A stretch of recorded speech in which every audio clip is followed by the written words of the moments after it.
Sir আসসালামু আলাইকুম। হ্যাঁ, ওয়ালাইকুম আসসালাম। একটু অপেক্ষা করো। আর অন্যরা কি জানে? হ্যালো। হ্যাঁ স্যার, ফাইজা তো জানে সম্ভব। এতদিন হ্যালো। গত ক্লাসগুলিতে তো আমরা ক্ষার ধাতু, তারপরে এস ব্লক মৌলগুলো পড়েছি। তো আজকে আমরা পি ব্লক মৌল পড়ব। পি ব্লক মৌল সম্পর্কে দেখো সংজ্ঞাটা, তারপরে তাদের কমন ইলেকট্রন বিন্যাস, তারপরে আমরা পড়ব তাদের সাধারণ ধর্ম। আর এইখানে আমি পি ব্লক মৌলের সবগুলো জিনিস দেয়া আছে, আহ, সবগুলো পি ব্লক মৌল দেয়া আছে এবং এই বর্ণ দিয়ে বিভিন্ন রকমের পি ব্লক মৌলগুলোর আহ, আলাদা আলাদা করা হয়েছে। হ্যালো, দেখতে পাচ্ছো? হ্যাঁ স্যার, দেখতে পাচ্ছি। আচ্ছা, এখানে দেখো, আহ, এই রংটাকে কি বলো? এটাকে আমরা সায়ান বলবো আর কি। সায়ান কালার যেটা, এই কালারের যে মৌলগুলো এরা হলো অপধাতু, অর্থাৎ এদের কিছু বৈশিষ্ট্য ধাতুর মতো, আবার কিছু বৈশিষ্ট্য অধাতুর অধাতু। মতো। এর মধ্যে আছে যেমন বোরন, তারপরে সিলিকন, জার্মেনিয়াম, আর্সেনিক, অ্যান্টিমনি, ট্যালোনিয়াম এবং পলোনিয়াম। এই কয়টা মৌল হলো অপধাতু। যদিও এরা অধাতুর মধ্যে ফেলা হয়েছে, তবে এদের কিছু বৈশিষ্ট্য ধাতুর মতো। যেমন দেখো, সিলিকন কঠিন, ধাতুগুলো কঠিন। বোরনও অনেক সময় কঠিন অবস্থায় পাওয়া যায়। এদের গলনাঙ্ক, স্ফুটনাঙ্ক, সিলিকনের গলনাঙ্ক অনেক বেশি, ধাতুর চেয়েও অনেক বেশি।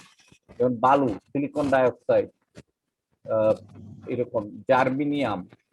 তো সিলিকন আর জার্মেনিয়াম এই দুটো ধাতু কি হিসেবে ব্যবহৃত হয়, এটা তোমাদের আমি বলেছিলাম। এগুলো হলো ট্রানজিস্টর বা ডায়োড তৈরি করতে। হ্যাঁ, সিলিকন এবং জার্মেনিয়াম ব্যবহৃত হয়।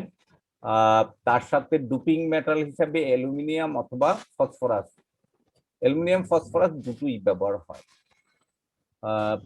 ডায়োড, ডায়োড মানে তোমরা এলইডি দেখেছো? লাইট ইমিটিং ডায়োড, এলইডি, যেটা থেকে ছোট ছোট বাতি, বিভিন্ন কালারফুল হ্যাঁ হ্যাঁ আলো স্যার, বেরিয়ে দেখেছি। আসে। বর্তমানে এলইডি লাইট, ওই যে বাড়িঘর আলোকসজ্জা করার জন্য ছোট ছোট ডায়োড ব্যবহার করা হয়। তারপরে আমরা যে যত বৈদ্যুতিক যন্ত্র দেখি সেখানে লাল নীল বাতি জ্বলে থাকে, খুব ছোট একটা, ওগুলো ডায়োড ব্যবহার করা হয়। তারপরে আমরা যে এলইডি বাল্ব বর্তমানে ব্যবহার করি, সেখানেও এলইডি, এই শব্দের অর্থ কি এটা জানো? হ্যালো। না sir. Light emitting diode, light emitting diode. Sir,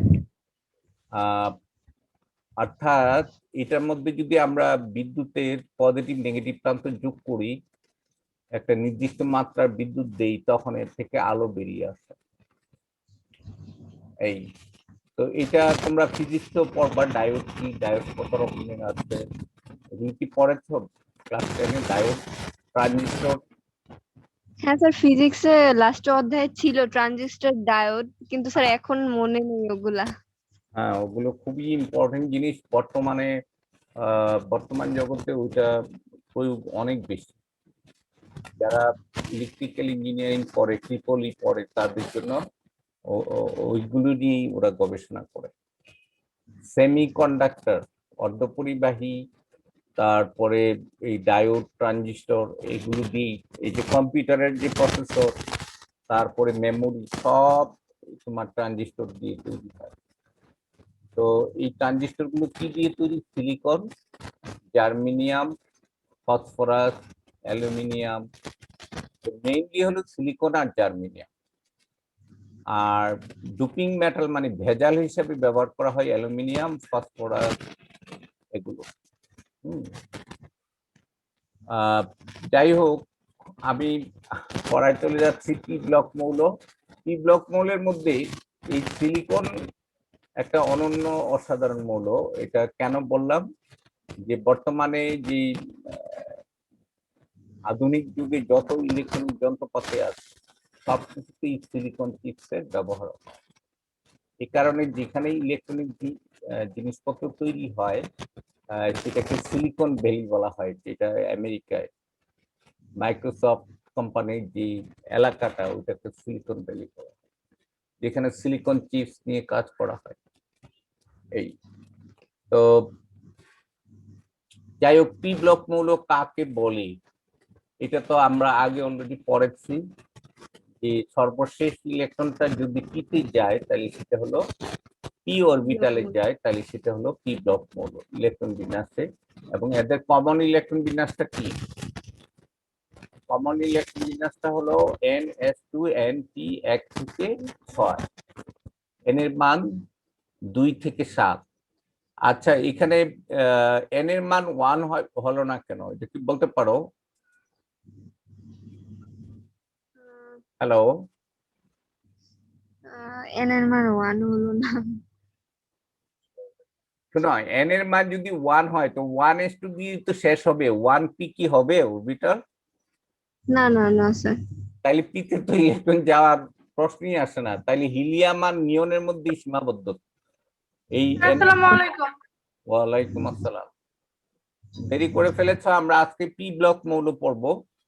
P block মৌলের দেখো এখানে সবগুলো মৌল দেয়া আছে একটা চার্টে, এবং আমরা গ্রুপ 13 থেকে গ্রুপ 18 পর্যন্ত হলো পি ব্লক মৌল। পি ব্লক মৌলের একটা বৈশিষ্ট্য হলো শেষ ইলেকট্রনটা কোথায় যায়? পি অরবিটালে। অরবিটাল। শেষ ইলেকট্রনটা পি অরবিটালে যায়। এদের বহিঃস্তরের কমন ইলেকট্রন বিন্যাস বা যোজ্যতা স্তর। আচ্ছা, যোজ্যতা স্তর বলতে আমরা কি বুঝি, এটা কি তুমি বলতে পারবে? যোজ্যতা স্তর স্যার বিজোড় ইলেকট্রন কোন মৌলের সর্বশেষ স্তরে বিজোড় ইলেকট্রনটাই হচ্ছে যোজ্যতা স্তর। না না না, শোনো, বাইরের শেলে যে কটাই ইলেকট্রন থাকুক সেটাই হলো তার যোজ্যতা স্তর। মানে বাইরের শেল, এই বাইরের শেলের যে কমন ইলেকট্রন বিন্যাসটা সেটি হলো যোজ্যতা ইলেকট্রন, যোজ্যতা ইলেকট্রন স্তর। যেমন দেখো এখানে 2s2 2p1 যদি হয় তাহলে এইটা তার যোজ্যতা স্তর। যেমন এখানে বোরনের কি হবে ইলেকট্রন বিন্যাস? একটু বলো তো, বোরনের ইলেকট্রন বিন্যাস কি হবে?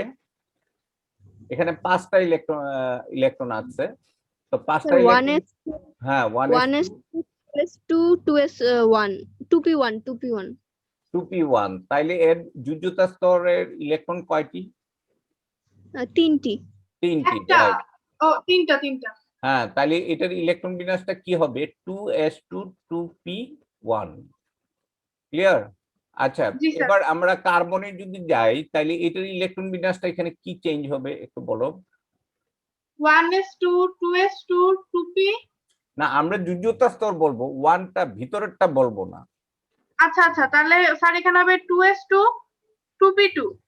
2p2, তারপরে এটার বেলায় আরেকটা ইলেকট্রন ঢুকবে পিতে, এটা হবে 3 হ্যাঁ p3, এটা হবে p4, এটা হবে p5, আর এটা হবে p6।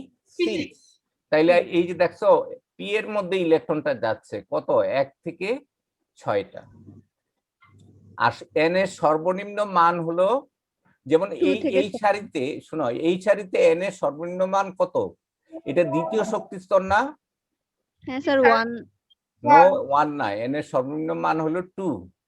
ও 2 এন স্যার। এর মান হ্যাঁ, আর এইখানে এন এর মান সর্বনিম্ন মান কি হবে? এখানে কমন, স্যার এখানে 3। হ্যাঁ, এখানে কমন ইলেকট্রন বিন্যাসটা হবে thrice-s2 thrice-p 1 থেকে 6, তারপরেরটা 4, এরকম 7 পর্যন্ত হবে। এখানে 7টা সারি আছে না, দেখো। জি স্যার। এটা তো দ্বিতীয় সারি, দ্বিতীয়, তৃতীয়, চতুর্থ, পঞ্চম, ষষ্ঠ, সপ্তম, তাই না? মোট 6টা সারি আছে দ্বিতীয় থেকে 7 পর্যন্ত, তাই না? তাইলে এখানে মোট মৌল কয়টা হবে? হ্যাঁ মাহবুবা বলো, কয়টা হবে মোট মৌল? 6 6 42টা। কেমনে 6টা করে? 6 6 6 36টা, এক এক সারিতে 6টা। 5 6 হ্যাঁ 36 1 2 3 4 5 6 ও 6 6 36 36 স্যার 6 6 36টা, তাহলে এই যে পি ব্লক মৌল তাহলে মোট 36টা, তাই না? জি স্যার আর গ্রুপটা কত হবে বলো দেখি, 3A থেকে 8A অথবা 13 থেকে 18 18। আচ্ছা 13 কিভাবে হলো? ওই যে এস এর আগে 10 যোগ করতে হয়, কারণ ডি ব্লক মৌল 10টা পেরিয়ে আসতে হয় না?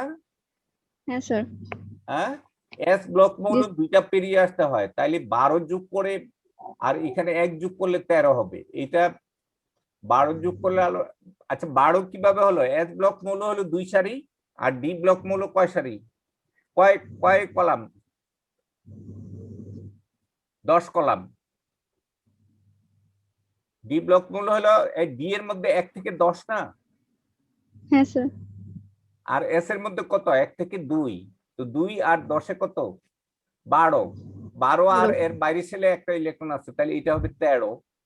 তাহলে সোজা কথা আমি এইখানে এর সাথে 10 যোগ করলে এই গ্রুপটা পেয়ে যাব। এর সাথে 10 যোগ করলে, যেমন 2 আর 1 এ যদি 3 হয়, 3 এর সাথে 10 যোগ করলে হবে 13। এটার বেলায় এখানে 10 এর সাথে 4 যোগ করব, এই যে 4 ডানের রাশিটা এদিকে দেখো, 10 এর সাথে 3, ডানের 10 এর সাথে 4, 10 এই যে ডানের রাশিটা, এটা হলো তার যোজ্যতা ইলেকট্রন। বুঝতে পেরেছো? এখানে বোরনের যোজ্যতা ইলেকট্রন কয়টা? তাইলে আমি দেখলেই বুঝে ফেলবো। হ্যালো, জি স্যার কার্বনের যোজ্যতা ইলেকট্রন কয়টা? স্যার যোজ্যতা স্তরে যে কয়টা ইলেকট্রন থাকে সেটাই না? হ্যাঁ হ্যাঁ, কত? স্যার কার্বনের 4টা 4টা, রাইট। নাইট্রোজেনের কয়টা? 5টা 5টা। এইভাবে আমরা নিয়নে যদি যাই তাহলে দেখবো 6টা। এইটা হলো তার যোজ্যতা স্তরের ইলেকট্রন। এই যে এইটা পিটা 1 থেকে কত পর্যন্ত হবে? 6টা। আচ্ছা পি ব্লক মৌলের সাধারণ ধর্ম, সাধারণ ধর্ম আমরা কি জানি? আচ্ছা এখানে একটা জিনিস দেখো, এই কালার দিয়ে এখানে নীল ব্লু কালারটা দিয়ে কি বোঝায়? অধাতু, এরা বাস্তবই অধাতু। আর এগুলো সবগুলোই অধাতু, কিন্তু তাদের মধ্যে আবার কিছু কিছু ধাতু আছে, যেমন অ্যালুমিনিয়াম, এটা হলো basic metal, gallium, indium, titanium. এই যে এই কালারগুলো যদিও আমি অধাতু বলছি, কিন্তু এদের বৈশিষ্ট্য ধাতুর মতো, এই জন্য এদেরকে বলা হয় বেসিক মেটাল। এগুলোকে কি বলা হয়? Basic metal. যদিও সবগুলোই অধাতু, কিন্তু সবগুলো অধাতু না। অধাতু প্রকৃতপক্ষে হলো carbon, nitrogen, oxygen, phosphorus, sulphur আর হলো সেলেনিয়াম। হ্যাঁ, আর এগুলি হলো এই যে সায়ান কালারের, এগুলি হলো অপধাতু, তার কিছু বৈশিষ্ট্য ধাতু এবং কিছু অধাতুর মতো। আর এগুলিকে আমরা বলি হ্যালোজেন। হ্যালোজেন গুলো কিছু কিছু ধাতব বৈশিষ্ট্য কঠিন অবস্থায় আছে, যেমন আয়োডিন কঠিন অবস্থায় থাকে, ব্রোমিন তরল অবস্থায় থাকে। সবগুলোই গ্যাস হয় না। সবগুলো কি গ্যাস হয়? এখানে হয় না। আর এই যে নিষ্ক্রিয় গ্যাস বলছি আমরা, নিষ্ক্রিয় গ্যাসের সবগুলোই গ্যাসীয় অবস্থায় থাকে না। আমরা সাধারণত নিয়ন, হিলিয়াম, নিয়ন, আর্গন, ক্রিপ্টন, জ্যাননও গ্যাসীয় অবস্থায় থাকে কিনা এটা বলা যাচ্ছে না। আর নিচের গুলো, এটা তো রেডিও অ্যাক্টিভ মৌল, অর্গানাইজেশন নিয়ে এখনো যথেষ্ট কোনো গবেষণা হয় নাই। তো তাইলে আমরা এখানে কি কি গ্রুপগুলো পেলাম? এই যে অ্যালুমিনিয়াম বোরন গ্রুপ, তারপরে হলো কার্বন গ্রুপ, তারপরে নাইট্রোজেন গ্রুপ, অক্সিজেন গ্রুপ, তারপরে হ্যালোজেন গ্রুপ, তারপরে হলো নোবেল গ্যাস বা নিষ্ক্রিয় গ্রুপ। আচ্ছা এখানে একটা জিনিস দেখো, পি ব্লক মৌলের মধ্যে এই ডানের এই মৌলগুলো নিষ্ক্রিয়। এরা নিষ্ক্রিয় কেন, কে বলতে পারবে? এই যে নিয়ন, আর্গন, ক্রিপ্টন, জ্যানন, এগুলো নিষ্ক্রিয়। এটা স্যার ওরা ইলেকট্রন আদান প্রদান কোন করে ব্লকটা? না। এই যে এই স্যার 18 এর 18 স্যার অরবিটাল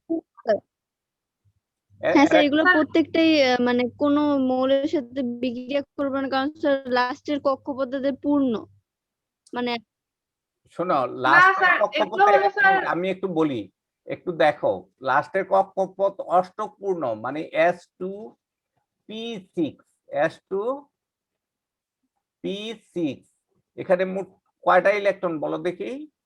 8টা না? 2টা আর 6টা 8টা। তাইলে এদের বহিঃশক্তি স্তর কি? অষ্টক পূর্ণ। কি পূর্ণ? হ্যাঁ অষ্টক স্যার, পূর্ণ। এদের অষ্টপূর্ণ।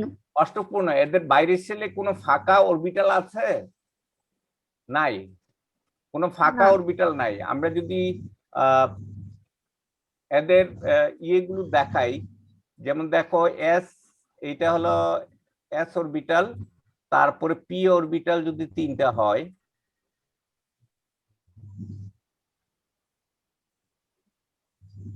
যেমন দেখো এখানে এক জোড়া ইলেকট্রন আছে, তারপরে এখানেও এক জোড়া ইলেকট্রন আছে এবং এরা পেয়ারড আপ, এখানেও এক জোড়া ইলেকট্রন আছে, এরাও পেয়ারড আপ, তারপরে এখানেও এক জোড়া ইলেকট্রন আছে, এরাও পেয়ারড আপ। তাইলে এইটা হলো P6 আর এটা হলো S2। তাইলে ইলেকট্রন যদি কোনো অরবিটাল ইলেকট্রন দ্বারা পূর্ণ অবস্থায় থাকে, তাহলে সেটা অত্যন্ত সুস্থিত বা স্থিতিশীল, এবং এখান থেকে যদি কোনো ইলেকট্রন একটা বের করতে চাই, তাহলে প্রচুর পরিমাণে শক্তি, তার স্থিতিশীলতা বিনষ্ট করে ইলেকট্রন বের করাটা খুবই কষ্টকর। এই কারণে কি করে না, এরা অন্য মৌলের সাথে কষ্টকর। কোনো ইলেকট্রন আদান প্রদান বা শেয়ার করে না। তো এই কারণে এদেরকে আমরা বলি নিষ্ক্রিয়, অর্থাৎ এরা কোনো সক্রিয় না। বুঝতে পেরেছ? তাইলে S2P6, এদের প্রত্যেকের বাইরের শেলে কি আছে? S2P6 অরবিটাল আছে। আচ্ছা, আর আরেকটা জিনিস দেখো, গ্রুপ 17 হ্যালোজেন, এরা অত্যন্ত সক্রিয় মৌল। এগুলো কেন বলো দেখি, একটু বলো, এরা সক্রিয়। হ্যালো? স্যার, এদের কি শেষ কক্ষপথ মানে এক অপূর্ণ থাকে না একটা ইলেকট্রন? হ্যাঁ, এদের হলো বাইরের শেলে কি আছে? পি অরবিটালে 5টা করে ইলেকট্রন আছে। কি আছে? 5টা আছে। 5টা করে, হ্যাঁ, একটা অপূর্ণ। এখানে যদি আমি 5টা, এখানে ইলেকট্রন হলো S2P5, তাইলে এখন একটা ইলেকট্রন যদি সে নেয় বাহির থেকে, তাইলে কি হবে? এটা অষ্টকপূর্ণ হবে না? হ্যাঁ স্যার। বাইরের থেকে একটা, এই কারণে তাদের যোজনী হলো 1, বা জারণ সংখ্যাটা হবে -1। জারণ সংখ্যাটা কি হবে? কমন জারণ সংখ্যাটা হবে -1। এটা বুঝতে পেরেছো? তাইলে এরা অত্যন্ত সক্রিয়। তারপরে এইখানে যেমন দেখো 16 নম্বর মৌল, এদের এদের বাইরে ইলেকট্রনটা কি অবস্থা আছে? S2P4, S2 কি অবস্থায় আছে? S2P4। P4। আচ্ছা, এখন তাহলে পি অরবিটালে আর কয়টা ইলেকট্রন হইলে তার অষ্টকপূর্ণ স্যার, হয়? 2টা। 2টা। এই কারণে তাদের যোজনী, এবং যোজনী 2, কমন যোজনী 2, আর হলো জারণ সংখ্যা হলো -2, কমন কমন জারণ সংখ্যা। আমি বলেছিলাম জারণ সংখ্যা মানে কি, মানে সে অন্য মৌলের সাথে যুক্ত হওয়ার সময় যে কটা ইলেকট্রন হয় গ্রহণ করে, নাইলে শেয়ার করে, অথবা দান করে, সেগুলিকে আমরা বলি তার জারণ সংখ্যা। ইলেকট্রন গ্রহণ করলে হয় ঋণাত্মক জারণ সংখ্যা, আর ইলেকট্রন দিলে হয় ধনাত্মক জারণ সংখ্যা। আর যদি ইলেকট্রন শেয়ারও করে, তবে সেক্ষেত্রে তার সাথে যে যুক্ত হবে তার প্রকৃতির উপর নির্ভর করে, তার পজিটিভ হবে না নেগেটিভ হবে, সেটা আমরা জারণ সংখ্যা পরে পর্ব গিয়ে। তো একটু ধারণা দিয়ে রাখলাম এখানে। স্যার বলো। স্যার, ইলেকট্রন দিলে তো স্যার অ্যানায়ন না, আর ইলেকট্রন নিলে ক্যাটায়ন, এরকম? না না, নিলে তো ক্যাটায়ন হয় না। শোনো, ইলেকট্রন যদি, আমি একটা কথা বললাম, এখানে যেমন ধরো ফ্লুরিন, ফ্লুরিন এটা 9 নম্বর মৌল, তাই না? তো তাইলে তার তার এখানে চার্জ কত? 0। চার্জ হলো 0। 0। কেন 0 বলো দেখি? এখানে ইলেকট্রন আছে কয়টা? ইলেকট্রন আছে 9টা, 9 ইলেকট্রন আছে আর আছে 9 প্রোটন। 9 কি আছে? প্রোটন। তাহলে এই 9টা প্রোটন আর 9টা ইলেকট্রন মিলে কি হবে? 0 চার্জ। এখন সে কেন একটা নিবে বলো দেখি, ফ্লুরিন কেন একটা নিবে? অষ্টক পূর্ণ করবে। হ্যাঁ, অষ্টক পূর্ণ করার জন্য, কারণ তার বাইরের পি অরবিটালে কয়টা ইলেকট্রন আছে? 5টা। 5টা। তাহলে s2p5 আছে। যদি এখানে সে একটা ইলেকট্রন নেয় তাহলে s2p6 হয়। তো এই কারণে সে কি করবে? একটা ইলেকট্রন নিবে। তো ইলেকট্রন নেয়ার পর সেটা এরকম হয়ে যাবে, এফ এফ লিখে এখানে মাইনাস চার্জ হবে। কেন মাইনাস হলো বলতে পারবে? এখানে এখানে 9, তাইলে এখানে দেখো ইলেকট্রন কয়টা দাঁড়ালো? এখানে তার একটা ইলেকট্রন যদি সে নেয়, তাহলে এই ফ্লোরাইড আয়ন, এটা কি আয়ন বলো দেখি? Fluoride ion. ফ্লোরাইড আয়নে ইলেকট্রন কয়টা? 10টা ইলেকট্রন হয়ে গেল না? হ্যাঁ স্যার। 10টা ইলেকট্রন হলো। আর প্রোটন হলো কয়টা? প্রোটন কি বাড়ছে? আর 9টা 9 প্রোটন রয়ে গেছে, তাই না? তাইলে একটা স্যার। চার্জ বেশি না? হ্যাঁ স্যার।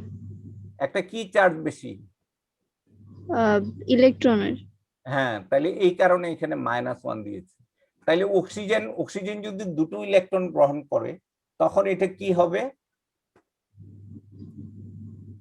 যেমন দেখো এখানে অক্সিজেন, এই অক্সিজেনের 8, তাই না? 8 হলে এটা যদি দুটো ইলেকট্রন গ্রহণ করে, এখানে কেন 2টা ইলেকট্রন গ্রহণ করবে কে বলতে পারবে? স্যার কারণ এটার শেষের কক্ষপথে 4টা, মানে 3p4। হ্যাঁ, রাইট। 2p4, 3p না। উপরেরটা তো 2, অক্সিজেন তো হ্যাঁ, প্রথমটা না, পরেরটা এটা দ্বিতীয় সারি না, এটা দ্বিতীয় সারি না, এখানে 2p সব। হ্যাঁ হ্যাঁ এটা 2p4। দ্বিতীয় সারি, এখানে হলো 3p। আচ্ছা, এখন এই অক্সিজেন যদি দুটো ইলেকট্রন নেয় তাহলে তার ইলেকট্রনের সংখ্যা কত দাঁড়াবে? 10টা হয়ে যাবে না? হ্যাঁ স্যার। ইলেকট্রন কয়টা হয়ে যাবে? 10টা। তাহলে এখানে দুটো ইলেকট্রন বেড়ে গেলে এটার চার্জ -2 হয়ে যাবে। এই আয়নটার নাম কি? এটার নাম হ্যালোজেন, অক্সাইড। অক্সাইড। অক্সাইড। হ্যাঁ, অক্সিজেন যদি দুটো ইলেকট্রন গ্রহণ করে তাহলে অক্সাইড। হ্যালোজেন যদি একটা ইলেকট্রন গ্রহণ করে তাহলে হ্যালাইড, তাই না? এখানে যেমন ফ্লোরাইড, ক্লোরাইড, ব্রোমাইড, আয়োডাইড। বুঝতে পেরেছো? আচ্ছা, আয়ন কি বলো দেখি? আয়ন স্যার কোন মানে চার্জকেই তো আয়ন বলে। এটা ঋণাত্মক বা কোনো ধন চার্জযুক্ত পরমাণুটাকে আমরা কি বলি? আয়ন বলি, তাই না? আয়নের মধ্যে ইলেকট্রন প্রোটন কি সমান থাকে? সমান থাকে না।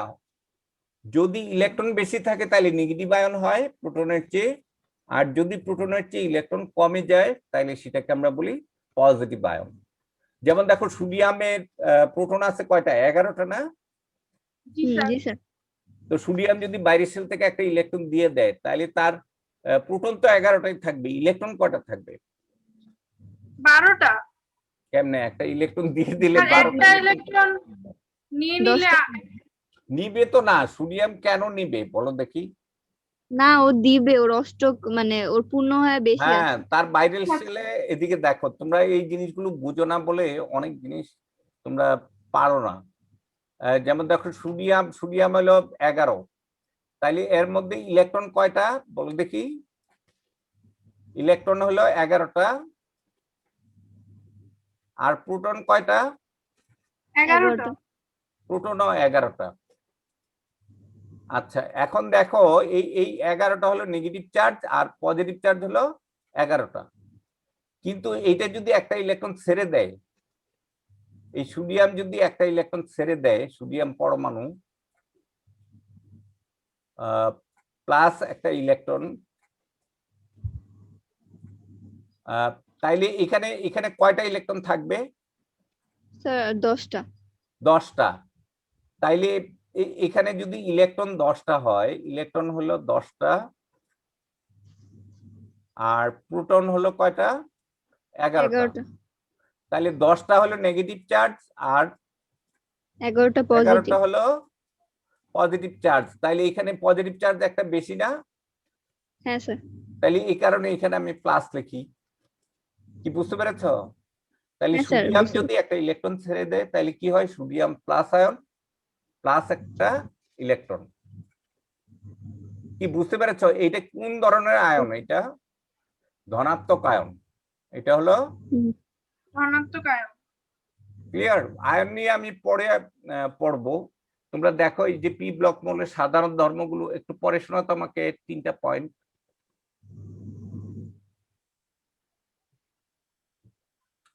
এই 3টা পয়েন্ট একটু আমাকে পরে শোনাও এখান থেকে। পি ব্লক মৌলের সাধারণ ধর্ম। পি ব্লক মৌলসমূহ 6টি গ্রুপে গ্রুপ 3A হতে গ্রুপ 7A, গ্রুপ 8A পার অথবা 0 জিরো স্যার এটা আচ্ছা আচ্ছা অথবা 0 গ্রুপে এবং IUPAC অনুযায়ী গ্রুপ 13 হতে গ্রুপ 18 তে অবস্থান করে। আচ্ছা, প্রতিটি গ্রুপ আইইউপিএসসি, এক মিনিট, আইইউপিএসসি কি? এটা কি জানো? স্যার এটা একটা সংস্থার নাম না? হ্যাঁ, এটা একটা আন্তর্জাতিক সংস্থা। এটা হলো একটা বৈজ্ঞানিক সংস্থা, স্ট্যান্ডার্ড, যেখান থেকে সবকিছুর মানে পুরা পৃথিবীতে একটা জিনিস কিভাবে চলবে, একটা বৈজ্ঞানিক বিষয়, সায়েন্টিফিক বিষয়, বিশেষ করে রসায়ন, ফিজিক্স, তারপরে ওইসব জিনিস, কেমিস্ট্রি, এগুলিতে আমরা যে স্ট্যান্ডার্ড গুলো নির্ণয় করি ওই স্ট্যান্ডার্ড গুলো ওখান থেকে বের হয়। আইইউপিএসসির পুরো শব্দ হলো, এটাকে আমরা ইউপ্যাকও পড়ি, অথবা international union of pure and applied chemistry, আন্তর্জাতিক খাঁটি রসায়ন ও ফলিত রসায়ন সমিতি, যেখান থেকে সমস্ত রাসায়নিক বস্তুর নামকরণ, তারপরে তাদের যে একক, তারপরে তাদের যে স্ট্যান্ডার্ড গুলো আমরা ধরি, সবগুলো ওইখান থেকেই নির্ধারিত হয়। এই যে 13, 14, 15 এগুলো আইইউপিএসসি সিস্টেমে চালু করা হয়েছে। এই যে আগে যে 7, 6, 7 এই রোমান অক্ষর ব্যবহার করা হতো, এটা বাদ দেওয়া হয়েছে। এই সর্বাধুনিক পিরিয়ডিক টেবিলে তোমার যে গ্রুপগুলো নির্ধারণ করা হয়েছে 1, 2, 3, 4 এরকম 18টা, এটা হলো আইইউপিএসসি নিয়ম অনুযায়ী। আইইউপিএসসি নিয়মটা কি? যে পুরা পৃথিবীর সব জায়গায় একই নিয়মে চলে। এখন এক এক জায়গায় যদি এক এক রকম হয় তাহলে একজন তো আরেকজনের সাথে কমিউনিকেট করতে পারবে না। বুঝতে পেরেছো? তাইলে এই যে আন্তর্জাতিক বিষয়টা, এটাকে জেনেভা পদ্ধতিও বলা হয়। এটা কি বলা হয়? জেনেভা পদ্ধতি। এটা সদর দপ্তর জেনেভায়, সুইজারল্যান্ডের জেনেভায় অবস্থিত। তো এই কারণে তোমার এটাকে জেনেভা পদ্ধতিও বলা হয়। ক্লিয়ার? আরেকটা জিনিস দেখো, এই পয়েন্টটা একটু পড়ো। প্রতিটি গ্রুপে বাম থেকে ডানে পি উপস্তরে একটি করে ইলেকট্রন বৃদ্ধি পায়। এদের মধ্যে অবস্থান্তর পরবর্তী ধাতু বা মৌলিক ধাতু 11টি, অপধাতু 7টি, অধাতু 6টি, আর হ্যালোজেন 6টি, আর নোবেল গ্যাস 6টি। ক্লিয়ার? আচ্ছা, এরপরে আমরা যাই পরের স্লাইডে। একটু দেখো এখানে এই গ্রুপগুলোর এক একটা গ্রুপের এক এক নাম আছে, যেমন carbon family, oxygen family, nitrogen family, halogen family, এরকম নাম আছে। ফ্যামিলি, পরিবার। এখানে কার্বনের পরবর্তী কার্বনের সাথে যে মৌলগুলো আছে ওদেরকে কার্বন ফ্যামিলি বলা হয়। তারপরে নাইট্রোজেনের সাথে যে ওই গ্রুপের যে মৌলগুলো আছে সেগুলিকে আমরা বলি নাইট্রোজেন ফ্যামিলি। তো স্যার অধাতু মানে তো যেটা ধাতু না, আর স্যার অপধাতু মানে কি? অপধাতু হলো কিছু ধর্ম ধাতুর মতো, আবার কিছু ধর্ম অধাতুর মতো, মানে সে না ধাতু না অধাতু। বুঝতে পেরেছো? জি স্যার।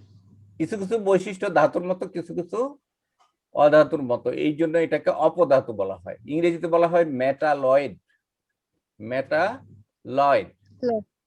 আরেকটা জিনিস হলো কিছু কিছু গ্রুপের মৌলগুলোকে আমরা তাদের যে ট্রেড নেম বা একটা অঞ্চলে তার যে বৈশিষ্ট্য, তারপরে তার উৎপত্তি স্থল, এইসব জিনিস নিয়ে তার স্বভাব, এগুলোর উপরে বেসিস করে বলা হয়। যেমন হ্যালোজেন একটা গ্রুপ 17 মৌলগুলোকে আমরা 17-এর যে মৌলগুলো আছে তাদেরকে আমরা হ্যালোজেন গ্রুপ বলি। হ্যালোজেন কেন বলি বলতে পারো? হ্যালোজেন মানে এই যে সোডিয়াম ক্লোরাইড একটা লবণ না? জি স্যার। কোথায় পাওয়া যায়? সমুদ্রে না? হ্যাঁ স্যার। তাইলে হ্যালোজেন শব্দের অর্থ হলো সি সল্ট প্রডিউসার। যে সামুদ্রিক লবণ আছে তার উপাদান হলো, তার একটা উপাদান হলো হ্যালোজেন।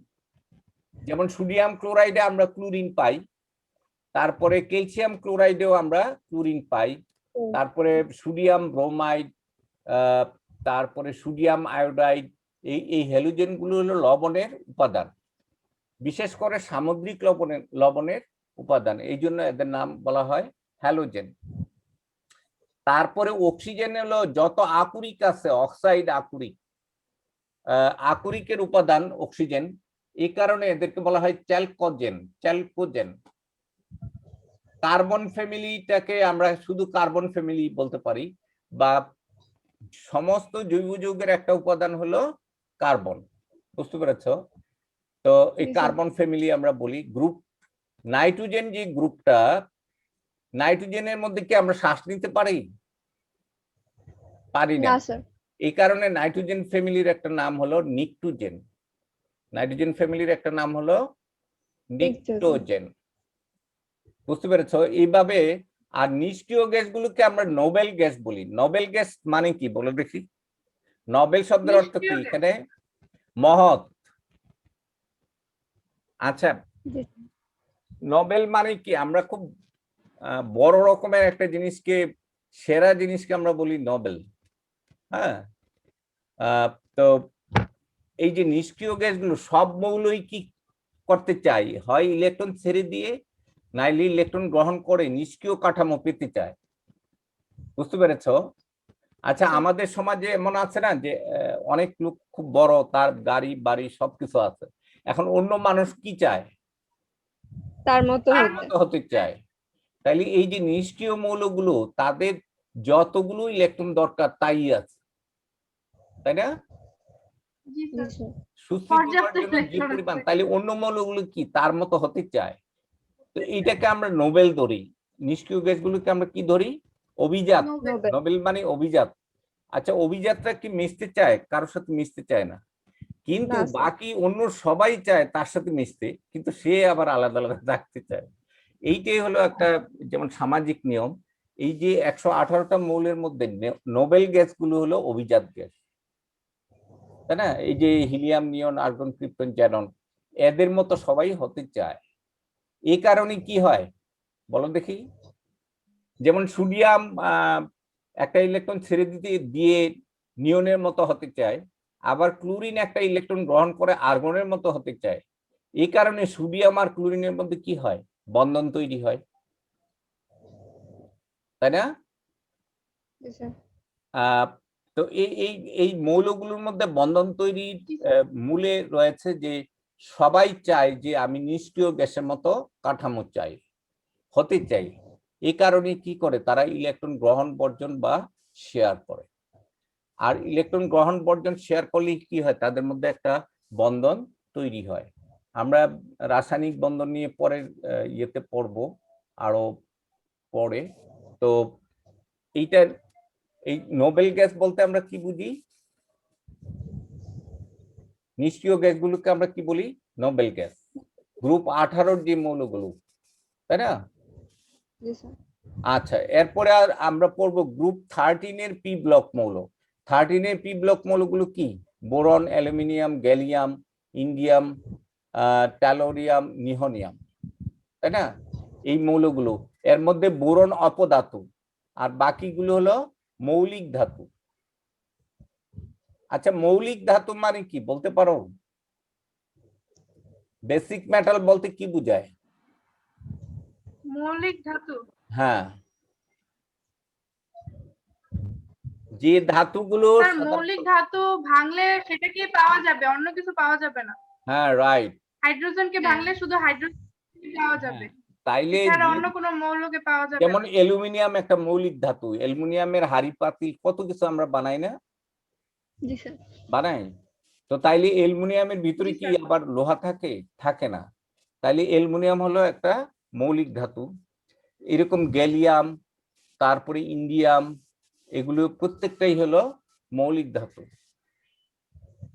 হ্যালো স্যার কিন্তু মৌলিক ধাতু, স্যার মৌলিক ধাতুর জিনিসপত্র তো ভালো হয় না, মানে যদি সংকর ধাতু বলে না, মানে মিক্স থাকে, যে মিশ্র ধাতু, হ্যাঁ তুমি বুঝতে পারছো না? হ্যালো। হ্যাঁ জি স্যার। আচ্ছা, তো এখানে দেখো গ্রুপ 13 এর যে পি ব্লক মৌলগুলো আছে এগুলোর কথা আমি বললাম। আচ্ছা, বেসিক মেটালটা আমরা আবার একটু দেখি। এই যে এখানে দেখো, এই যে বেসিক মেটালগুলো, এখানে এই যে লাল, মেরুন এবং হলুদ কালারের যে মৌলগুলো, এরা হলো বেসিক মেটাল, তাই না? তো এই যেমন লেড একটা বেসিক মেটাল, টিন একটা বেসিক মেটাল, তারপরে অ্যালুমিনিয়াম একটা বেসিক মেটাল। এগুলোর একটা বিশেষ বৈশিষ্ট্য হলো যে এদের কেউ কেউ খুব একটা বাতাসের সাথে খুব একটা বিক্রিয়া করে না। অ্যালুমিনিয়ামের জিনিসপত্র মোটামুটি স্থায়ী। টিন, যে খাদ্যবস্তুর ভিতরে যে সাদা লেবেলটা লাগানো থাকে সেটা হলো টিনে দেয়া থাকে অথবা অ্যালুমিনিয়াম দেয়া থাকে। হ্যাঁ স্যার, অ্যালুমিনিয়াম ফয়েল। পর্যায় সারণীর সকল মৌলই কি মৌলিক ধাতু না? হ্যাঁ হ্যাঁ স্যার পর্যায় সারণীর সকল মৌলই তো মৌলিক ধাতু। মৌলিক ধাতু, মৌলিক পদার্থ, ধাতু না। কারণ এমন মৌলিক পদার্থ, আচ্ছা। হ্যাঁ, এমন অনেক ধাতু আছে যে এটা প্রকৃতিতে তোমার মৌল অবস্থায় মানে থাকে না। যেমন সোডিয়াম, সোডিয়াম কি তুমি আলাদা পাবা? পাবা না। কিন্তু অ্যালুমিনিয়াম তো অহরহ আমরা অ্যালুমিনিয়ামের জিনিস ব্যবহার করছি না, অ্যালুমিনিয়াম, টিন, লেড, তাই না? অর্থাৎ যেসব ধাতু প্রকৃতিতে মৌলিক অবস্থায় থাকে রেখে দিলে, তাহলে সেটি হলো মৌলিক ধাতু। ক্লিয়ার? লোহাও কিছুটা মৌলিক অবস্থায় থাকে, কিন্তু লোহার সাথে আরো ভ্যানাডিয়াম, তারপর ক্রোমিয়াম, ওইসব মিশিয়ে ওইটাকে স্টেবল করা হয়। বুঝতে পেরেছো? লোহা জারিত হয়ে মরিচা পড়ে যায় লোহার মধ্যে। মৌলিক ধাতু লোহার মধ্যে, লোহা মৌলিক ধাতুর মধ্যে পড়ে না। কেন পড়ে না বলো দেখি? লোহা রেখে দিলে স্যার অক্সিজেনের সাথে বিক্রিয়া করে আবার মরিচা পড়ে ওইটার মধ্যে। হ্যাঁ, তো আমরা কি করি? লোহার সাথে আরো অন্য ধাতু মিশাই, যেমন ধরো ক্রোমিয়াম, তারপরে ভ্যানাডিয়াম, এইসব মিশিয়ে লোহাটাকে পিতল বা তামা মিশিয়ে দস্তা। হ্যাঁ, তামাও কিন্তু একটা মৌলিক ধাতু বলা যায় না। তার কারণ হলো তামাও কিছু চেঞ্জ হয়ে যায়, তামার সাথে আরো অন্য কিছু মিশানো হয়। তামার সাথে জিঙ্ক মিশিয়ে তোমার ব্রোঞ্জ তৈরি করা হয়, অ্যালুমিনিয়াম মিশিয়ে তোমার ব্রাশ বা ওই যে ওই পিতল তৈরি করা হয়। তো করলেই হয় কি, ওইটা থেকে যায়। এখন ব্যাপার হচ্ছে গোল্ড একটা মৌলিক ধাতু, গোল্ড সুপার ফাইন একটা মৌলিক ধাতু। কারণটা কি বলো দেখি? এটা অভিজাত ধাতু বলা হয়। তার কারণ হলো এটা অন্য কারোর সাথে যুক্ত হয় না। হ্যাঁ, গোল্ড, এটা ধরে না এটা। হ্যাঁ, এই কারণে এটা দিয়ে আমরা যাই বানাই এটা অক্ষত অবস্থায় থেকে যায়, তাই না? এই কারণে আমাদের শরীরের সাথে গোল্ডের কোনো বিক্রিয়া হয় না। তো বিক্রিয়া হয় না বলে শরীরের কোনো ক্ষতি হয় না। কিন্তু অ্যালুমিনিয়ামের তৈরি কোনো জিনিস যদি আমরা পড়ি, তাহলে সাথে সাথে আমাদের রক্তের সাথে ওইটা রিয়াকশন করে এবং ওখানে অ্যালার্জি দেখা দেয়। ওই যে এই জন্য ইমিটেশন আমাদের তাহলে যে সিরিঞ্জ ব্যবহার করা হয় সেটাও কি অ্যালুমিনিয়ামের থাকে না? প্লাস্টিকের মধ্যে সুই যেটা আছে ওইটা স্টেইনলেস স্টিল এই জাতীয় জিনিস ব্যবহার করে। তারপরে আমরা যে ওই যে সেলাই করা সুই, হ্যাঁ ওইটাও স্টেইনলেস স্টিল দিয়ে তৈরি করা হয়, বুঝতে না পেরেছো? স্যার, ওটা তো জং ধরে। ওইটা তো ঝং ধরে মানে কেন? অনেকদিন রেখে দিলে জং ধরে যায়, হ্যাঁ, ঝং ধরে, এর মানে এটা পিওর স্টিল না, বুঝতে পেরেছো? এটার মধ্যে ভেজাল আছে। হ্যাঁ স্যার আমরা যে গোল্ড, স্যার এটা কি আমরা খেতেও পারবো? মানে অনেক সময় দেখা যায় যে হ্যাঁ অনেক হ্যাঁ, গোল্ড রেস্টুরেন্টে খেতে, আমি তো সাথে বললাম গোল্ড যে র্যাপার গোল্ড দিয়ে। হলো একটা নিষ্ক্রিয় পদার্থ। এটা আমাদের শরীরের কোনো কিছুর সাথে বিক্রিয়া করবে না, অক্ষত অবস্থায় থেকে যাবে। এই কারণে স্বর্ণ চালানে এই যে মানুষকে বাহক হিসেবে ব্যবহার করে, মানুষের পেট, স্টমাককে। হ্যাঁ, এয়ারপোর্টে ধরা পড়ে, মানে স্বর্ণের বিভিন্ন জিনিস হ্যাঁ, স্বর্ণের বার, জি স্যার। তো স্বর্ণের বার ওইসব জিনিস চোরাচালান করার ক্ষেত্রে কি করে ওরা, মানুষ খেয়ে ফেলে এবং সেটা আবার পরে তার ওয়াশরুমে গিয়ে সেখান থেকে সে বের করে নিয়ে আসে। এইভাবেও মানুষ এগুলো করে।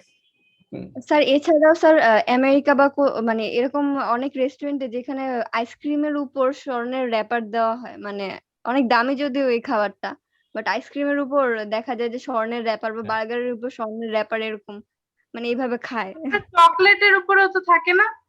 হ্যাঁ, স্বর্ণের চকলেটের, র্যাপার। শোনো, চকলেটের ভিতরের যে গাট, মানে ইয়েটা, অথবা যে দুধের যে কৌটা, খাদ্যবস্তুর যে কৌটা, এর ভিতরে একটা আবরণ দেয়া থাকে টিনের। এই যে টিনের আবরণ দেয়া থাকে, যে কারণে ওই খাদ্যবস্তুটা তাজা থাকে, ওটা তো আলো রিফ্লেক্ট করে, বুঝতে পেরেছ? তাজা থাকে এবং এখানে জীবাণুমুক্ত হয়, এটাও বিজারক হিসাবে কাজ করে, জারক হিসাবে, তিনটা, বুঝতে পেরেছ? জি স্যার। তো খাদ্যবস্তু তাজা রাখার জন্য এবং জীবাণুমুক্ত রাখার জন্য এই প্রত্যেকটা মোড়কের ভিতরের গায়ে টিনের আবরণ দেয়া থাকে অথবা সিলভারের আবরণ দেয়া থাকে। এটাকে সিলভার ফয়েলও বলা হয়। কি বলা হয়? Silver foil. সিলভার স্যার বলে ফয়েল পেপার। হ্যাঁ, ফয়েল হ্যাঁ স্যার। পেপারের সুবিধাটা হলো যে এটা জীবাণুমুক্ত, মানে এর সাথে খাবারের কোনো রিঅ্যাকশন হবে না, বুঝতে পেরেছো? আমরা যদি নরমাল এই যে তোমরা যে ঝালমুড়ি এটা ওটা খাও, কালো কাগজের কৌটায় সেখানে কালির লেখা থাকে, ওই কালি কিন্তু খাবারের সাথে মিশে। তোমরা তোমরা ওইটা খাওয়ার পরে একটু হাত দিয়ে ওই যে তেল দিয়ে ভিজে অংশটা হাতে আঙ্গুল লাগাই দেখবে যে হাত কালো হয়ে যায়। তো এইটা অত্যন্ত বিপজ্জনক খাবার। যে রাস্তায় আমরা যে ঠুঙ্গা বানাই, এই ঠুঙ্গা কি করে, ময়লা আবর্জনা থেকে টোকাইয়া ওই কাগজ ফ্যাক্টরিতে নেয়, নিয়ে ওখানে ওরা ঠুঙ্গা বানায় আবার দোকানে দোকানে সাপ্লাই দেয়। তারপরে আমরা কি করি, ওই যাই কিনি ওর ভিতরে দিয়ে দিয়ে খায়। এটা অত্যন্ত অস্বাস্থ্যকর একটা ব্যাপার। তো যাই হোক, তোমরা মৌলিক ধাতু সম্পর্কে জানলে। মৌলিক ধাতু গুলোর মধ্যে সবচেয়ে অভিজাত ধাতু হলো প্লাটিনাম, তারপরে হলো গোল্ড, তারপরে হলো সিলভার, 3 নম্বরে আছে সিলভার, 4 নম্বরে আছে টিন, এরপরে আছে অ্যালুমিনিয়াম, গ্যালিয়াম, এইসব। কিন্তু আমাদের ব্যবহার্য বিষয়ের মধ্যে সবচেয়ে বেশি আমরা ব্যবহার করি হলো অ্যালুমিনিয়াম। হ্যাঁ, তবে অ্যালুমিনিয়াম পানির সাথে বিক্রিয়া করে ফেলে, এই কারণে অ্যালুমিনিয়ামের জিনিসে যদি আমরা পানি রাখি তাইলে ওইটা নষ্ট হয়ে যায়, বা গরম পানি। হ্যাঁ, তো এরপরে স্লাইডটা আমরা একটু দেখি। এটা তো অলরেডি পড়েছি আমরা। এইখানে দেখো। হ্যাঁ বলো। স্যার মাহবুব আপনাকে একটা প্রশ্ন করতে চাইতেছিল। হ্যাঁ বলো। করবো স্যার কি? আরে করো, স্যার তো বলবেই। হ্যাঁ, আমি ছেড়ে দিব, এখনই ছেড়ে দিব। না স্যার, মানে বলার কথা ছিল যে মানে এখন তো আমাদের মানে যেই পরিস্থিতি, মানে পড়ার সেরকম ইচ্ছাটা হচ্ছে না তো, মানে আপনি আপনার সময় কয় ঘন্টা পড়তেন বা আপনার রুটিনটা কেমন ছিল? ও, ওইটা আমি যখনই পড়তাম একটা জিনিস শেষ না হওয়া পর্যন্ত পড়া শেষ করতাম না একাদার্সে, যে ওইটার মধ্যে অনেকটা গবেষণামূলক। আমি একটা বইয়ের আমি যখন ইন্টারমিডিয়েট পড়ি, আমি কেমিস্ট্রি বইয়ের অর্ধেকটা পড়াশোনা করেছি, ফিজিক্সের অর্ধেক বই পড়াশোনা করেছি। যে কারণে আমি একেবারে অজপাড়াগাঁয়ের একটা কলেজে পড়াশোনা করেছি এবং সেখানে আমি যতটুকু নিজে নিজে পড়তে পেরেছি ওইরকম। তোমার কোনো বই আমি শেষ করিনি, কিন্তু যা পড়েছিলাম খুব ভালোভাবে, বুঝতে পেরেছো? আর এবং এরপর আমি আপনি ঢাকা ইউনিভার্সিটিতে চান্স পেয়েছেন, মানে হ্যাঁ, এটা খুবই মানে আশ্চর্য এবং ভালো, মানে এটা তো কিভাবে সম্ভব? হ্যাঁ, আমার আমার কলেজে ওই দিনে 1979 সনে একটা সেকেন্ড ডিভিশন পেয়েছিল এবং সেটা আমি। ও বুঝতে মাশাআল্লাহ। পেরেছো? জি স্যার। পুরো কলেজ থেকে একটা সেকেন্ড ডিভিশন পেয়েছিল। পাশের হার ছিল মাত্র 4%। 4%? হ্যাঁ, 4%। করবেন। আমাদের সময়ে সেকেন্ড ডিভিশন ছিল বিশ্ববিদ্যালয়ে ভর্তির জন্য ভালো, হাইয়েস্ট ইয়ে। ফার্স্ট ডিভিশন তো ছিলই, স্টার ফার্স্ট ডিভিশন, তো সেকেন্ড ডিভিশনটা একেবারে নর্মাল ছিল আর কি। হ্যাঁ, বেশিরভাগ আমরা যারা পড়তাম, আমাদের সাথে ম্যাক্সিমাম স্টুডেন্ট ছিল সেকেন্ড ডিভিশন প্রাপ্ত। হ্যাঁ, আপনি ঢাকা ইউনিভার্সিটি কি ইয়া বায়োকেমিস্ট্রি নিয়ে পড়াশোনা হ্যাঁ, করছেন? আমি পিওর কেমিস্ট্রি, তারপরে হলো এখন যেটা হলো কেমিক্যাল ইঞ্জিনিয়ারিং ফ্যাকাল্টি, যেটা ইঞ্জিনিয়ারিং ফ্যাকাল্টি, যেমন computer science, applied physics and electronics, আর আমার এটা হলো applied chemistry and chemical engineering.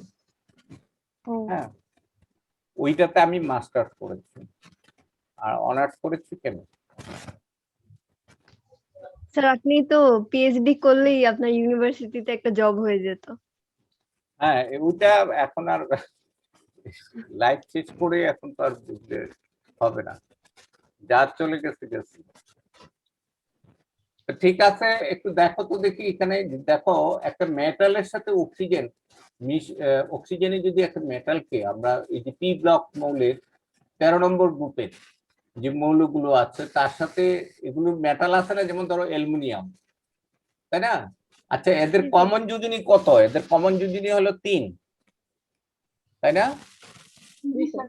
Common যোজনী এই যে দেখো, এগুলো এদের প্রত্যেকের যে ইলেকট্রন বিন্যাসটা খেয়াল করো, প্রত্যেকের বাইরে ছিল 3টা করে জুজুতা ইলেকট্রন আছে, 3টা করে ইলেকট্রন আছে, অতএব তাদের কমন যোজনী হলো 3। এখন এই মেটালের সাথে অক্সিজেন যুক্ত হলে এখানে কি হবে? মেটাল অক্সাইড তৈরি হবে। এখানে বোরন, অ্যালুমিনিয়াম, গ্যালিয়াম, ইন্ডিয়াম এগুলো হতে পারে। যেমন দেখো এখানে বোরন অক্সাইড অম্লধর্মী হলো, অ্যালুমিনিয়াম অক্সাইড হলো, লেড অক্সাইড এগুলো হলো উভয়ধর্মী। হ্যাঁ, এগুলো উভয়ধর্মী কেন? এরা একবার ক্ষারের সাথে বিক্রিয়া করে লবণ পানি তৈরি করে, আবার অ্যাসিডের সাথে বিক্রিয়া করে লবণ ও পানি তৈরি করে। বুঝতে পেরেছ? এই কারণে যেমন দেখো এইটা, এটার একটা নাম হলো অ্যালুমিনা। তোমরা এখানে এই অংশে বিক্রিয়াগুলো শিখে ফেলতে পারবে। বুঝতে পেরেছ? এই বিক্রিয়া শিখার একটা সুফল আছে লাইফে। তোমরা পরবর্তীতে যত পরীক্ষা দিবে বিক্রিয়া তোমাদের সাথে থাকবেই। হ্যাঁ, অতএব এখানে শিখে ফেলতে পারো এই বিক্রিয়াগুলো। তো উভয়ধর্মী অক্সাইড মানে কি? যে অক্সাইড তোমার এসিড হিসেবেও কাজ করে আবার ক্ষারক হিসেবেও কাজ করে, সেটাকে আমরা বলি উভয়ধর্মী অক্সাইড। যেমন অ্যালুমিনিয়াম অক্সাইড অ্যাসিডের সাথে বিক্রিয়া করে অ্যালুমিনিয়াম লবণ, অ্যালুমিনিয়াম ক্লোরাইড একটা লবণ, আর পানি তৈরি হয়। আবার অ্যালুমিনিয়াম অক্সাইড ক্ষারের সাথেও বিক্রিয়া করে কি করে লবণ এবং পানি তৈরি, তাই না? আমি এই স্লাইডটা দিয়ে শেষ করে দিব আজকে। তারপরে এদের যে হ্যালাইড লবণ তৈরি হয়, যেমন দেখো অ্যালুমিনিয়াম ট্রাইক্লোরাইড হতে পারে। তারপরে অ্যামোনিয়ার সাথে এই হ্যালাইড লবণগুলো কি করে তোমার, এগুলি একটা এই যে 3 নম্বর গ্রুপের যে হ্যালাইড গুলো আছে, যেমন বোরন ট্রাইক্লোরাইড, অথবা অ্যালুমিনিয়াম ট্রাইক্লোরাইড, এরা হলো অষ্টক ঘাটতি যৌগ। এরা অষ্টক ঘাটতি যৌগ কেন, এটা কি বুঝতে পারো? এই যে এখানে দেখো, আচ্ছা অষ্টক ঘাটতি যৌগ কি এই জিনিসটা আমি একটু বুঝিয়ে দিই। যেমন দেখো বোরন, বোরন ট্রাইক্লোরাইড, এটা একটা অষ্টক ঘাটতি যৌগ। যেমন দেখো এখানে যদি আমি বোরন লিখি, তাহলে তার তার বোরনের কয়টা ইলেকট্রন বাইরে ছিলে? 3টা না? জি স্যার। এই যে 3টা ইলেকট্রন লিখলাম, তারপরে আমি এখানে একটা ক্রস দিলাম, এটা হলো ক্লোরিনের ইলেকট্রন, এটাও একটা ক্রস ক্লোরিনের ইলেকট্রন, এখানে ক্রস ক্লোরিনের ইলেকট্রন। তাহলে এইখানে যদি একটা ক্লোরিন পরমাণু থাকে, এখানে একটা ক্লোরিন, তারপরে এখানে একটা ক্লোরিন, তাইলে দেখো এই বোরনের চারপাশে কি কয় জোড়া ইলেকট্রন আছে? 3 জোড়া, 3। 3 জোড়া। 3 জোড়ায় মোট 6টা, তাহলে 8টা ইলেকট্রন হয়েছে? না হয় নাই। তাহলে এই কারণে এটাকে আমরা বলি অষ্টক ঘাটতি যৌগ বা অষ্টক। অপূর্ণ। বুঝতে পেরেছো? তাইলে সেই জি ইচ্ছা স্যার। করলে অন্য অন্য কারোর থেকে এক জোড়া ইলেকট্রন নিতে পারে না? হ্যাঁ স্যার। তো তাইলে ঠিক একইভাবে aluminium trichloride, aluminium trichloride, sorry, aluminium trichloride,